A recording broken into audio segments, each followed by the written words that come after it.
Hi dears, അസ്സലാമു അലൈക്കും. Welcome to my channel. അപ്പോൾ എല്ലാവർക്കും എന്തൊക്കെയുണ്ട് വിശേഷം?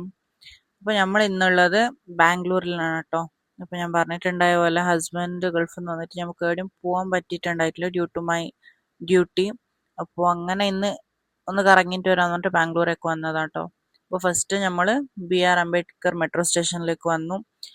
സ്റ്റേഷനിലേക്ക് വന്നിട്ട് മെട്രോന് വെയിറ്റ് ചെയ്യാം കേട്ടോ. അപ്പോൾ നമ്മൾ ഇന്ന് പോകുന്നത് ചിക്പേട്ടിലേക്കാട്ടോ ഫസ്റ്റ് പോകുന്നത്. അപ്പോൾ ചിക്പേട്ടിലേക്ക് വേണ്ടിയിട്ട് മെട്രോന് വെയിറ്റ് ചെയ്തു. മെട്രോ വന്നു. മെട്രോൻ്റെ ഉള്ളിലെ ഷോർട്സ് ഒന്നും എടുക്കാൻ പറ്റിയില്ല, ബിക്കോസ് ഫുൾ തിരക്കേനു. അങ്ങനെ ചിക്പേട്ടിൽ കുറച്ചൊന്ന് കറങ്ങി, ഷോപ്പിംഗ് ഒന്നും ചെയ്യാൻ പറ്റിയിട്ടില്ല. അതിനുശേഷം നമ്മൾ വന്നത് കബ്ബൻ പാർക്കിലാട്ടോ.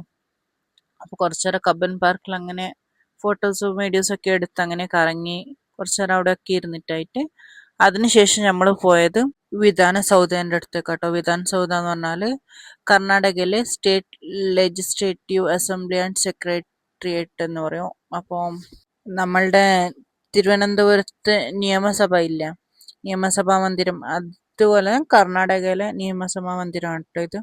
അപ്പോൾ ഇവിടെ നല്ല ബ്യൂട്ടിഫുൾ ആയിട്ടുള്ള സറൗണ്ടിങ്സ് ഒക്കെയാണ്. അപ്പോൾ ഇവിടെ വന്ന് കുറച്ച് ഫോട്ടോസും വീഡിയോസും ഒക്കെ എടുത്ത് അങ്ങനെ കുറച്ച് ടൈം അവിടെ സ്പെൻഡ് ചെയ്തട്ടോ. അപ്പോൾ ഇതിൻ്റെ ഉള്ളിൽ പോകാൻ പറ്റില്ല, പക്ഷെ പുറത്തുനിന്ന് കണ്ട് അങ്ങനെ വന്നു. അവിടുന്ന് നമ്മൾ പോയത് ലുലു മോളിലേക്കാട്ടോ. അപ്പോൾ ലുലു മോളിൽ കുറച്ച് ഷോപ്പിംഗ് ഒക്കെ ചെയ്യാനുണ്ടായി. അങ്ങനെ ലുലു മോളിലെത്തി. അപ്പോൾ ഇവിടുന്ന് അധികം ക്ലിപ്സ് ഒന്നും എടുക്കാൻ പറ്റിയിട്ടില്ല. ഇവിടുന്ന് ഷോപ്പിംഗ് ഒക്കെ ചെയ്തിട്ട് റിട്ടേൺ ബാക്ക് ടു ഹോം നമ്മൾ തിരിച്ചിട്ടോ. അപ്പോൾ ഇതായിരുന്നു ഇന്നത്തെ വീഡിയോ. അടുത്ത വീഡിയോയിൽ കാണുന്നത് വരെ എല്ലാവരും ടേക്ക് കെയർ. അസ്സലാമു അലൈക്കും.